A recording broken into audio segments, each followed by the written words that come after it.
Mike ચાલુ જ છે, ચાલુ છે, ઉપર રાખવાનું.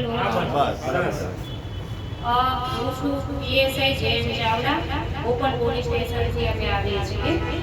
આપનું જે ઉડાન ગાર્ડન છે ત્યાં ઘણા બધા સિનિયર સિટીઝન, લેડીઝો, બાળકો બધા રમત ગમત માટે તેમજ ટાઈમ પાસ કરવા માટે, મગજ ફ્રેશ કરવા માટે આવતા હોય છે.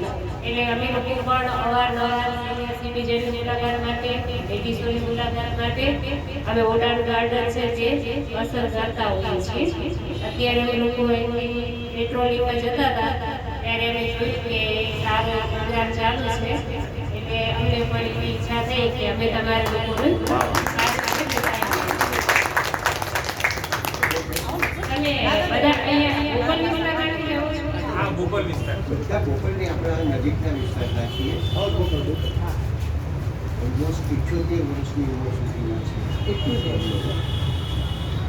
અને અમે લોકો મતલબ અમારું જે ફિલ્ડ છે એ પ્રમાણે અમારી આ જે ગવર્મેન્ટની યોજના ચાલુ છે 3 વાર મારનારી 3 વાર એમાં છે મતલબ એવી છે કે લોકલ પોલીસ સ્ટેશન હોય છે એ મતલબ વિસ્તારના સિનિયર સિટીઝન તેમજ સ્કૂલના બાળકો, મહિલાઓ અને સોસાયટીના જે સભ્યો હોય એની મુલાકાત લઈ અને હાલમાં જે ક્રાઇમ રિલેટેડ મતલબ અવેરનેસની વાત છે, પછી તમારા સજેશન હોય છે એ પણ તમે અમને આપી શકો.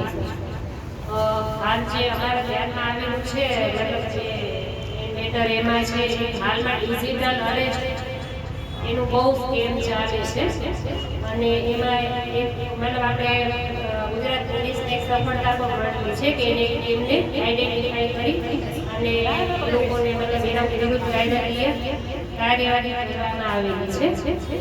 ડિજિટલ અરેસ્ટ એમાં શું પ્રોસેસ મતલબ કઈ રીતના સ્કેમ કરે છે એની તમને પ્રાથમિક માહિતી આપીશ કે કોઈ બી વ્યક્તિ છે તમને અનનોન વિડીયો કોલ પરથી ફોન કરશે, તમારો ફોટો છે એનાથી મોર્ફિંગ કરી અને કોઈ બી ફોટો અથવા તો વિડીયો બનાવી અથવા તો તમને સામે વિડીયોગ્રાફીમાં એક પોલીસ સ્ટેશન હોય એની ઓફિસ એમાં કોઈ યુનિફોર્મધારી વ્યક્તિ દેખેલો હોય છે સ્કેમર, એ તમને મતલબ એવી રીતના આપશે માહિતી કે તમારું પાર્સલ આવેલું હતું એમાં ડ્રગ્સ અથવા તો કોઈ પણ ગેરકાયદેસર વસ્તુ મળી આવેલી છે તો તમને ડિજિટલ અરેસ્ટ કરવામાં આવે છે. જો તમારે છૂટવું હોય તો તમારે એના પૈસા આપવા પડશે.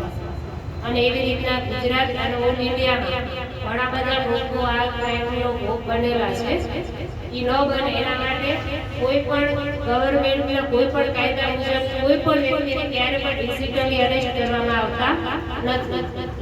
અને જે એના સિવાયના હોય છે વિડીયો કોલ અનનોન નંબરમાંથી કરી અને તમારા જે ફેસ હોય છે એના ઉપરથી મોર્ફ કરી અને ન્યૂડ અથવા તો ખરાબ વિડીયો બનાવવામાં આવે છે અને તમને અને તમારો જે મોબાઈલ છે એ કરી અને તમારા અંગત જે બી વ્યક્તિ હોય છે એને વિડીયો શેર કરવામાં આવે છે અને જે વ્યક્તિ ભોગ બનનાર હોય છે એની પાસેથી પૈસા માંગવામાં આવે છે અને એના લીધે પણ ઘણા બધા જે શેર છે એનો ભોગ પણ બનેલા છે. એટલે આ બાબતમાં અમારી તમને એક સૂચન કરું કે સલાહ કરવી છે કે અનનોન કોઈ પણ નંબર ઉપરથી ક્યારેય પણ વિડીયો કોલ કે વોઇસ રિસીવ કરવો નહીં. અને અમુક જે ટ્રુ કોલરમાં સાદા નંબર આવતા હોય છે અને સ્કેમ લખેલા હોય છે એ નંબરે બને ત્યાં સુધી રિસીવ કરવા નહીં. અને કોઈ પણ વ્યક્તિ ક્યારે પણ ઓટીપી માંગે અથવા તો કોઈ અનનોન લિંક આવેલી હોય, અનનોન વાત તો અલગ વસ્તુ છે. અત્યારે તરીકે મારો ફોન છે એમાં મેં કોઈ અનનોન લિંક ઓપન કરી દીધી તો મારો ફોન હેક થઈ જશે અને મારામાંથી જે લિંક છે એ ઓટોમેટિક મારા જેટલા બી કોન્ટેક્ટ હશે એમાં શેર થઈ જશે. એટલે એ તો નોન પર્સનની થઈ ગઈ. એટલે નોન પર્સન દ્વારા પણ અનનોન લિંક મોકલવામાં આવી ઓપન કરવાની નહીં.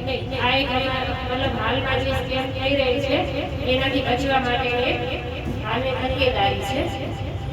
એના સિવાય સેકન્ડ નંબર છે કે કોઈ પણ દાખલા તરીકે પ્રધાનમંત્રી આવાસ યોજના, પછી આરોગ્યની જે યોજનાઓ છે ગવર્મેન્ટની એના દ્વારા ઓટીપી મેળવવામાં આવે છે અથવા તો લિંક આપવામાં આવે છે. એના ઉપર ક્લિક કરવાથી તમારો જે મોબાઈલ હોય છે એ હેક પણ થાય છે અને તમારા જે એકાઉન્ટમાં કાંઈ પણ પૈસા હોય એ ઓટોમેટિક ટ્રાન્સફર થઈ જાય છે અને એના કારણે છે તમને બહુ મતલબ જે બી ભોગ બનનાર હોય છે એને બહુ મોટું આર્થિક નુકસાન થાય છે. એટલે બને ત્યાં સુધી કોઈને બી ઓટીપી શેર કરવાની, બેંક રિલેટેડ કોઈ પણ ક્વેરી હોય તો તમે અથવા તમે ન જઈ શકો તો તમારા કોઈ સ્વજનોને બને ત્યાં સુધી રૂબરૂ અથવા તો ઓથેન્ટિક જે સાઇટ હોય એના ઉપરથી એની હેલ્પ લેવા માટે સૂચન છે.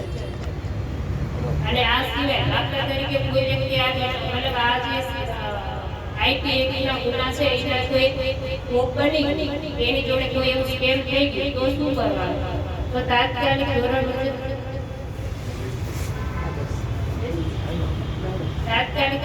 એ છે કે 1930 જે ગવર્મેન્ટનો સાયબર ક્રાઇમ રિલેટેડ દાદા ચાલશે સાયબર ક્રાઇમનો જે હેલ્પલાઇન નંબર છે એ છે આપણે 1930 નંબર છે જે ઓલ ઇન્ડિયા લેવલનો છે. એમાં મેન બેનિફિટ એ થશે કે જો તમારે એકાઉન્ટમાંથી તરત જ કોઈ પણ અમાઉન્ટ ડેબિટ થયેલી હશે સ્કેમર દ્વારા અને જો તમે 1930 ઉપરથી ગવર્મેન્ટ હેલ્પલાઇનને મદદ માંગશો તો તમારી જે એકાઉન્ટમાંથી જે પૈસા ટ્રાન્સફર થયા હોય તે એકાઉન્ટ મતલબ સરકાર દ્વારા એની પ્રોસેસર ફોલો કરીને ફ્રીઝ કરી દેવામાં આવે છે અને જે વ્યક્તિના ખાતામાં પૈસા ગયા હોય એને ઘણા બધાને આપણે સાયબર ક્રાઇમની મદદથી પાછા મતલબ જે નિયમ છે એ મુજબ તરત અપાવી આવે છે. અને સેકન્ડ નંબર કે કોઈ પણ હાલમાં જે છે રિક્ષા મતલબ ભોગોળ વિસ્તારમાં રિક્ષા રિલેટેડ બેજાર કેસ અમારે ત્યાં નોંધાયેલા છે. એમાં એવું હોય છે કે રિક્ષા ચાલક હોય છે એ તમને લિફ્ટ આપે છે. એમાં લેડીઝો વધારે ભોગો કેમ કે લોકો દાગીના પહેરેલા હોય છે ને એમાં લિફ્ટ આપે છે. એના અંદર ઓલરેડી લોકોના 2000 અનનોન ગ્રાહક બેઠેલા હોય મતલબ એ લોકોના જે જાણીતા ઘટના હોય છે એ બેઠેલા હોય છે. રસ્તો એવો પસંદ કરે જેમાં જમ્પ અથવા તો ખાડા એવું આવે જેથી ખાડા અને જમ્પ આવે ત્યારે એ લોકો મૂવમેન્ટ કરીને જે બી તમારું દાગીનો હોય છે એ તમારે ધ્યાન બહાર લઈ લે છે. તમને ક્યારે ખ્યાલ પડે છે ત્યારે તમે ઘરે જાઓ છો ત્યારે. અને આપણે એક જે બેંક હતી ગોકલમાંથી બનાવ બનેલો હતો એમાં બેંક પકડી હતી એમાં આપણે 4 થી 5 ગુના ડિટેક્ટ કર્યા હતા મુદ્દામાલ પરત કરવાનો. એનાથી મતલબ આપણે સાવધાની રાખવાની જરૂર છે. અને બાકી જે છે તમે બધા તો સિનિયર મોસ્ટ ઓફ સિનિયર સિટીઝનને બહુ એક્સપિરિયન્સ વાળા પર્સન છો એટલે બધા ટ્રાફિક રૂલ છે એ ફોલો કરતા જ હશો. ગોકલમાં છે પોપ્યુલેશન વધારે છે એના કારણે થોડો ટ્રાફિકનો ઇસ્યુ રહે છે. એના માટે અમે ગોકલ પોલીસ તથા ગ્રામ્ય જિલ્લા પોલીસ તરફથી મેક્સિમમ એવો પ્રયત્ન કરવામાં આવે છે કે તમને ટ્રાફિકથી જલ્દીથી જલ્દી છુટકારો આપવાનો. આ છે